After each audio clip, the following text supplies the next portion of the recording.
안녕하세요. 감동사연 채널 왈칵입니다. 꾸준히 한국과 각별한 인연이 있는 외국인분들의 이야기를 생생하게 전달하는 데 힘쓰도록 하겠습니다. 이제 오늘의 사연자분 모셔볼게요. 사연자님 안녕하세요. 안녕하세요. 저는 현재 한국의 여러 의류 브랜드에서 피팅 모델을 하고 있는 셀리라고 해요. 홈쇼핑몰 광고 사진에서 많이 보던 분인데 몸매가 정말 좋으세요. 아름다우십니다. 감사합니다. 제가 오늘 전해드릴 사연은 제가 왜 피팅 모델을 할 수 있게 되었는지, 그리고 저에게 새로운 인생의 제이막을 열어주신 한국인 헬스 트레이너 분에 대한 이야기예요. 알겠습니다. 이제 셀리님의 사연 본격적으로 함께 알아보시죠. 저는 태어나기를 비만형으로 태어난 저주받은 몸매였습니다. 엄마, 아빠, 그리고 할아버지와 할머니까지 전부 엄청나게 뚱뚱한 체형의 사람이었죠. 저도 7살 때까지는 다른 여자아이들과 똑같은 체형이었다가 결국 DNA의 힘 때문인지 조금만 먹어도 살이 푹푹 찌더군요. 고통스러운 나날이었습니다. 학창시절 미국 남자애들은 저희 모습을 보며 공룡이라며 놀렸어요. 중학교, 고등학교에 올라가면서 괴롭힘은 더욱 심해져 결국 고등학교 2학년 때에는 자퇴를 하게 되었죠.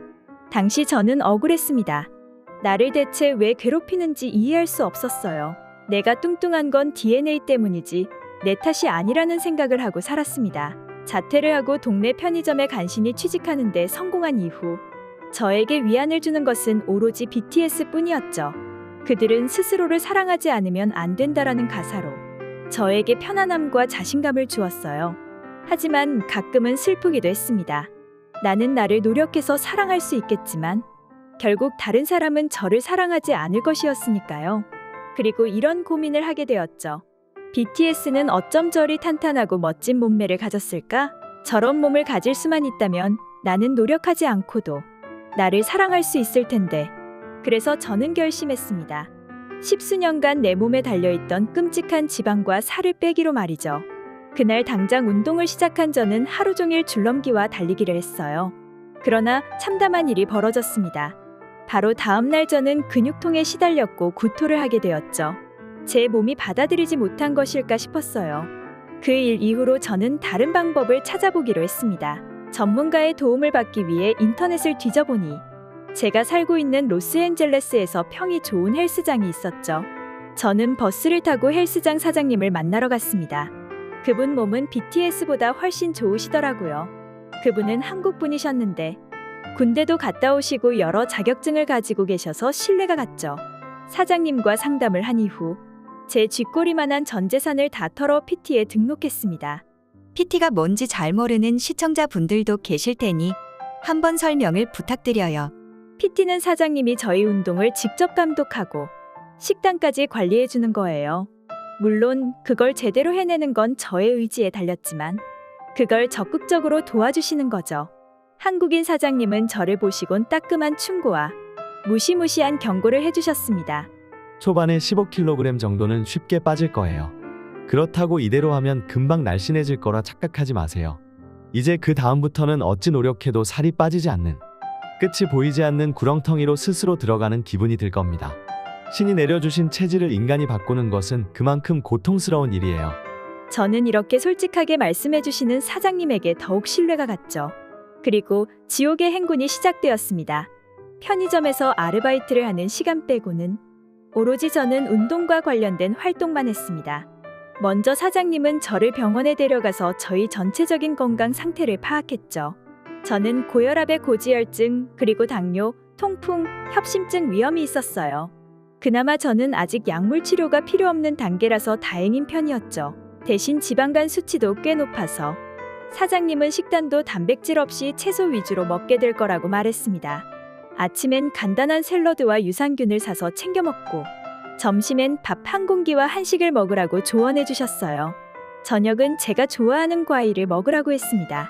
근데 문제는 채식이었는데 곁들여 먹는 샐러드 빼고는 먹어본 적이 없어서 너무 스트레스였지만 어쩌겠어요. 달리기 같은 운동 대신 저는 좀 더 정적인 운동을 해야 했습니다. 체조나 필라테스, 걷기 등등 이런 운동을 시작했죠. 그러자 예전에 비해 부족한 식단 때문에 저에게 역류성 식도염이 찾아왔죠. 그리고 위장도 쓰리고 힘들었습니다. 사장님은 드디어 올게 왔다며 직접 공수하신 양배추안을 챙겨 먹으라고 했어요. 원래 따로 돈을 받아야 하는데 나중에 살 빼고 나서 광고 모델이 되어주면 계속 공짜로 주겠다고 하셨죠. 양배추안 덕분에 확실히 속이 편해졌어요. 사장님은 그래도 아프면 병원에 가라 했지만 그 정도까진 아니었습니다. 덕분에 몇 달 지나면서 15kg을 넘어 20kg까지는 무난하게 뺄 수 있었어요. 사장님은 아직 끝이 아니라며 한 번 더 신체 검사를 했습니다. 이제 저는 좀 더 활동적인 운동을 할 수 있는 몸이 되었고 체지방을 마음껏 태우기 시작했어요. 이때부터 사장님은 제가 물 마시는 걸 빼먹고 운동하면 엄청나게 호통을 치셨고 그렇게 물 마시는 습관을 들였어요. 가끔 편의점에서 콜라나 소다 같은 음료를 사 먹고 싶다는 생각이 들면 그때마다 사장님께 죽고 싶냐라던지 그냥 관두고 죽어라 등의 비난을 듣고 다시 생각을 고쳐 먹었죠. 어느새인가부터 음료수가 안 땡기고 물과 이온 음료만 찾게 되는 저를 발견하게 되었습니다. 그런데 여기서부터 또 문제가 생겼어요. 초고도 비만의 다이어트는 치명적인 문제가 있답니다. 바로 호르몬 불균형이 그것인데요. 사장님은 이때부터 내과나 정형외과가 아니라 산부인과를 많이 가게 될 거라고 견디면 이길 수 있다고 하셨죠. 그런데 저는 이게 가장 힘들었어요. 생리불순이 시작되고 병원에 가니까 다낭성난 소증후군이란 병을 진단받았습니다. 운동을 많이 하다 보니 남성 호르몬 분비가 많아져서 털도 많아지고 몸에 자주 열도 났어요. 이러니 사장님의 열띤 조언이 잔소리처럼 들리고 짜증이 확 늘어났죠. 그러자 사장님은 다른 손님들에게 양해를 구하고 어느 날 저와 드라이브를 데려가셨어요. 해변가로 저를 데려가시더니 차에서 내리지 않고 저기 멀리 비키니를 입은 여자들을 한번 보라고 했죠. 그리고 이렇게 말씀해 주셨습니다. 살 같은 거 더 안 빼도 돼. 너 지금 엄청 건강해.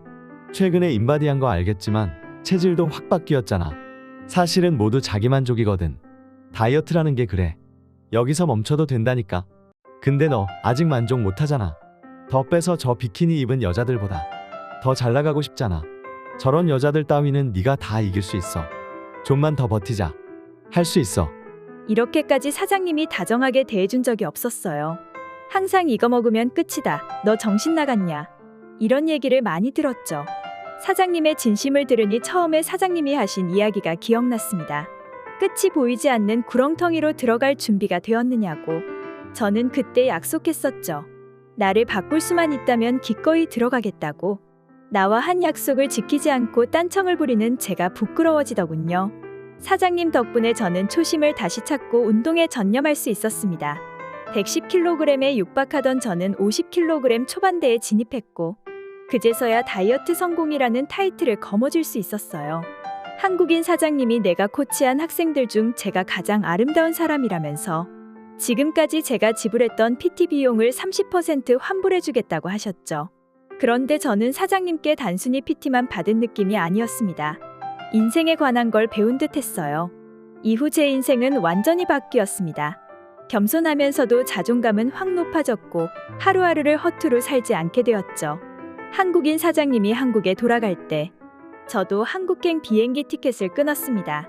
그리고 한국에서 피팅 모델과 헬스 트레이너를 하고 있죠. 사장님 감사합니다. 이 모든 게 사장님 덕분이에요. 셀리님의 사연 어떠셨나요? 다이어트는 자신과의 싸움이라지만 셀리님은 남들보다 훨씬 힘든 싸움을 하셨다는 것이 느껴지는 사연이었습니다. 그녀를 도와주신 한국인 사장님도 정말 애쓰셨다는 게 느껴져 더욱 감동적이었네요. 지금까지 감동사연 채널 왈칵이었습니다. 감사합니다.